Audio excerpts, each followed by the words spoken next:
Looks like there's a lot more exciting things coming to the Nintendo Switch 2 based off of some new reports that have came out recently and some stuff that was said from Nate the Hate, but I wanted to go over a number of those things and new developments that maybe I didn't get to in my previous videos. And I also wanted to talk about things that Nintendo will be doing in 2026 as we get closer and closer to the Nintendo Direct and new reveals happening. But before we get into all of that, please make sure you hit that subscribe button. We are giving away a Nintendo Switch 2 once we hit 150,000 subscribers. We're also giving away a $50 eShop card at the end of this month, so very soon here. So hit that subscribe button, hit that like button, click that notification bell, and drop a comment below on what you think about the Nintendo Switch 2 for 2026. Okay, let's go ahead and jump right into it here because we have a new report from The Gamer that claims that Final Fantasy VII Rebirth for the Nintendo Switch 2 is coming later this summer. Now, we already had confirmation that Final Fantasy VII Rebirth will be coming to the Nintendo Switch 2 and Final Fantasy VII Remake Part 3, which recently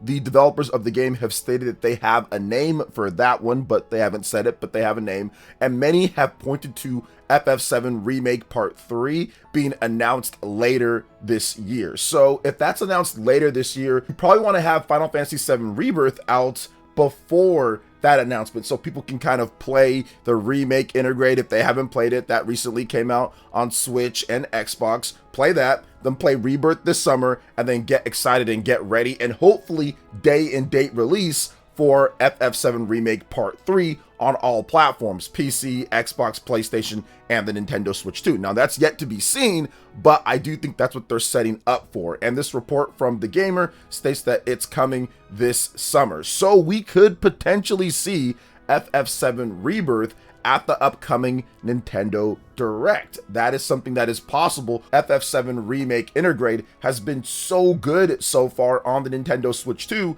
that it's actually been the #1 best-selling game for about a week. Since it came out, it's been pretty much the #1 best-selling game. $40 obviously helps, but I do think that people have been waiting, have been clamoring, have been wanting Square Enix to make mainline major Final Fantasy on a Nintendo platform, especially with the Nintendo Switch 1 and now with the Nintendo Switch 2 with its improved specs over what they've been able to do before. And I think that Square Enix is making a ton of money off of Final Fantasy VII Remake Integrate, considering it's a 5-year-old port now plus at this point. So they put that out there, they put it for $40, the game is good, runs good enough, and you can play it anywhere that you want. That is a huge boost for many people, considering FF7 Remake Integrate is actually a great game, and you get that extra content. Plus they have the pre-purchase deal where you get the original Final Fantasy VII as well. So it was just a great package overall for everyone involved when it comes to Square Enix, in addition to the fans out there. So it's having a lot of success on the Nintendo Switch 2. And I made a video the other day talking about the sales prove exactly what I'm talking about, but this is what I was saying what Square Enix should have been doing when it comes to the Nintendo Switch 1. There is a huge base, especially in Japan, of people who want to be able to play this game. Now, I don't know how well this port, considering how old it is, and people have already bought it on PlayStation 4 and PlayStation 5 for a number of years in Japan. I don't know how well it's going to do. We're going to find out in the Famitsu sales, but I just think for the long-term health of the franchise, you're going to want to have mainline major Final Fantasy on a platform that's going to sell 100 million units, because I do think that the Nintendo Switch 2 will be one of the better selling platforms of all time when it's said and done, and it's growing. The install base is continuing to expand, so you want it on that platform. Plus, you want people to be able to access your content at any time and be engaged in your worlds, and it makes sense to put it on the Nintendo Switch 2 since you can take it anywhere that you want. So we will see if Final Fantasy VII Rebirth does end up making it to the Nintendo Switch 2 this summer. We'll find out more, and if it does happen, I'm guessing they're going to announce it at the Nintendo Direct, or it's just going to be announced randomly before at some point, maybe on a post on Twitter, or maybe there's some type of Square Enix showcase or video or something like that. Mr. Hamaguchi comes out and has something to say. All right, we're going to move on to the next topic here because Nate the Hate discussed something that I've been talking about for quite some time, and I think that was going to happen after we got Resident Evil 7, 8, and Requiem, and now Nate the Hate saying that Resident Evil 2, 3, and 4 are going to be coming over to the Nintendo Switch 2 in 2026. And I've had a lot of people ask me about the Resident Evil remakes and when they're coming over, and I'm like, we got to be a bit more patient, guys. They're trying to sell us Resident Evil 7, 8, and 9 first, and that makes sense. Why would you try to sell Resident Evil 2, 3, and 4 before you have your biggest Resident Evil game, which is Resident Evil Requiem, coming out in February. That makes no sense to put those games out, considering those are some pretty big games that have a lot of gameplay and have a lot of stuff in them. You probably don't want to do that. What you want to do, what the smarter thing to do, in my opinion at least, is get Resident Evil 7, 8, and 9 out, have that triple pack that apparently is selling really well, and the previews and everything for Resident Evil 9 have been really good. Get a lot of people to buy that, and then later have a Nintendo Direct and have it in the Nintendo Direct where you can check out Resident Evil 2, 3, and 4 remakes. They'll probably make another triple pack. The triple packs are very popular when it comes to what they've done before. They did those on the Nintendo Switch 1 where you got triple packs between Resident Evil 4, 5, and 6. So expect another triple pack with Resident Evil 2, 3, and 4 remake. And for me personally, Resident Evil 4 Remake is probably my favorite Resident Evil game of all time, which before that it was just the original Resident Evil 4. I love the remake as well, so I'll be buying that. If they do a triple pack for Resident Evil 2, 3, and 4, I'm gonna buy it. I don't love Resident Evil 3. I do like Resident Evil 2, but I don't really feel like playing Resident Evil 2 again. I mean, I'll probably check it out on Switch 2. Maybe I'll go through the other campaign because I did Leon's. But yeah, I'm just not really that big of a fan of 2 and 3, but I love Resident Evil 4. So I'll absolutely play Resident Evil 4 Remake again on the Nintendo Switch 2, just like I played it again on the PlayStation 5, or more like for the first time, it was Resident Evil Remake. I played that on the PS5. I thought that was great back in 2023. So if they put that out on the Switch 2, I think that would also be a great thing for Nintendo Switch 2 fans. And if you've never played Resident Evil, I highly recommend checking out the Resident Evil triple pack if you can get that, because you're getting Resident Evil 7 and 8 for just $10 each, and then you have the full price of Resident Evil 9. But yeah, Resident Evil 7 and 8, I'm not huge on those either. I do think that they're good games. They did show off some gameplay from Capcom the other day, some Japanese gameplay, and it looks and runs super smooth. So if you're wanting to get into Resident Evil, I think that with the Nintendo Switch 2 this year, being able to play those games anywhere that you want and seemingly running pretty good based off of the adaptability of the RE engine, which actually runs okay or decently even on Xbox One and PlayStation 4.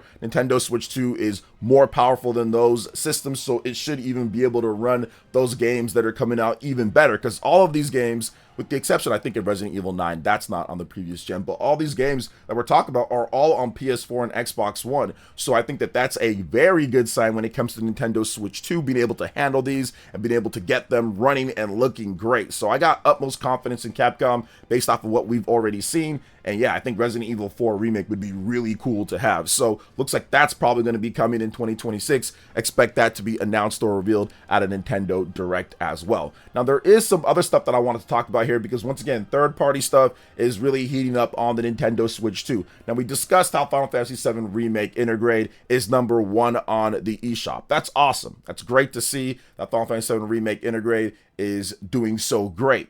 But another thing here from Square Enix, Dragon Quest VII Reimagined, that enters in at #2 on the eShop chart. So that's definitely a good sign. I think that the majority of people, not the majority, I don't know about that for sure, but I think a lot of people are going to be playing Dragon Quest VII Reimagined on the Nintendo Switch 2, because this is the type of game that reminds me of just like a comfort food almost. It's just something that you play it, you see the graphics, you see how the characters are, how the animation is, how everything is kind of laid out. Reminds me of Super Mario RPG to a degree overall, and you want to be able to take that anywhere that you want. The demo, I think, did wonders for people kind of saying, okay, I want to try this one out, because Dragon Quest VII is not some type of hugely popular game, at least in the US. When they remade it for the first time, it wasn't like it was super popular, but I think that they did a great job adapting it. And even though the character designs are really goofy looking, actually having that demo, letting people be able to play, then transfer over the save file, was a stroke of genius. And I think that this game is going to do really well on the Nintendo Switch 2. So it already starts out at #2 here. And we'll see what long-term sales the game will have when it comes to the Nintendo Switch 2 platform. So very good on that. But there's a number of different things that I wanted to talk about too, because I do think that with the Nintendo Direct coming up, I think that 2026 could establish itself as one of the bigger third-party years that Nintendo's ever had in its second/third first year on the market, we're used to Nintendo systems pretty much getting a lot of things very sparingly, but that's not been the case with the Nintendo Switch 2, as there's been a number of high profile and big third-party games that dropped pretty much since launch. It's almost been non-stop new releases in different games. Not getting everything, not everything being announced, which is understandable considering the Nintendo Switch 2, but still significantly more than what we got with the Switch 1. Obviously, way more than what we got with the Wii U, and more than what we got with the Wii as well. Usually we go through really big dry spells when it comes to Nintendo home consoles or platforms, and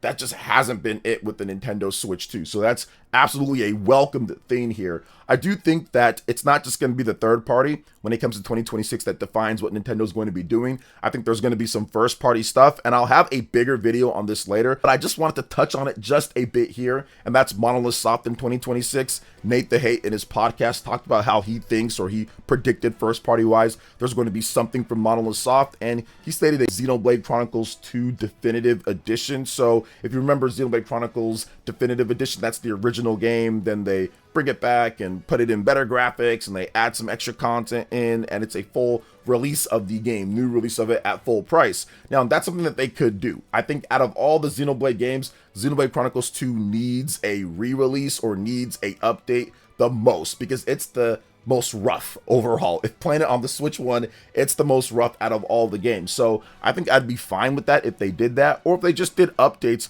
for the Xenoblade Chronicles games. I think something from Monolith Soft is coming this year, and I think that Monolith Soft is one of those developers that are always a showcase or centerpiece for a new Nintendo platform, or at least just to show what it can do overall on the Wii, on the Wii U, on the Switch 1. We saw they flex their muscle when it comes to their technical prowess overall with their own engine and with helping out with Nintendo's other games. So I expect Monolith Soft to have something for us in 2026, and like I stated, I will have another video talking about that in depth, as we always talk about Monolith Soft on this channel. I do think that the decline of Xbox kind of moving back into some of the third-party stuff is going to help accelerate when it comes to the Nintendo Switch 2. Now, I don't like to see that, because I have an Xbox Series X. I was excited for a lot of different games and exclusives and things, but it just didn't go the way that Microsoft wanted to. But at the same time, you're looking at it from a third-party developer standpoint, and they're saying, well, wait a minute, this system's not selling what we thought it could sell, and the Nintendo Switch 2 is exploding in popularity, has a dominating fashion in Japan, so it makes complete sense to where we're going to start shifting resources over to the Nintendo Switch 2, which you've already seen Japanese developers do in droves, and I think you're going to get some other Western developers start to make those same calls as well, as the decline of Xbox is a real thing, and it does seem like what they're doing for the next generation isn't really a true blue console, but it's more like a PC in a box that can play your previous Xbox games and will probably be all digital and just be able to run like Steam or other storefronts on there. So it doesn't make it's just going to be like a Steam machine type of thing, but for Xbox branding. So that's still not a typical or normal console. Plus, it might be really expensive. So I think that a lot of these developers need to start getting the ground roads in when it comes to Western developers on Nintendo Switch 2, because you don't know what's going to happen, and you don't want the only console where you're actually putting stuff out on just to be PlayStation. Yes, there's a big audience, but it's limited compared to what you could have with the exploding base of the Nintendo Switch 2. The reason why Square Enix, Capcom, and a lot of these developers are saying, okay, we need to start getting these games, and not only getting them, but getting them day and date and getting good versions running on the system, which they never really needed to do that as much before in the past with Switch 1 and with some of the other systems, but I think that a lot of them realize that they have to do that now at this point. Now, another thing here is that the consistency is key. It's not just going to be third-party games. I think that Nintendo themselves, they're like, okay, we're going to have the consistent games this year, consistent third-party along with first-party. We're going to sparse that out. One of the things that Nate the Hate said was that the dev kit situation was a little bit weird, but it's pretty much under control at this point, and now you're going to see that regular cadence of potentially getting third-party games day and date and out quicker than what we'd see before. So that consistency is going to be something that I think that Nintendo and of course third-party developers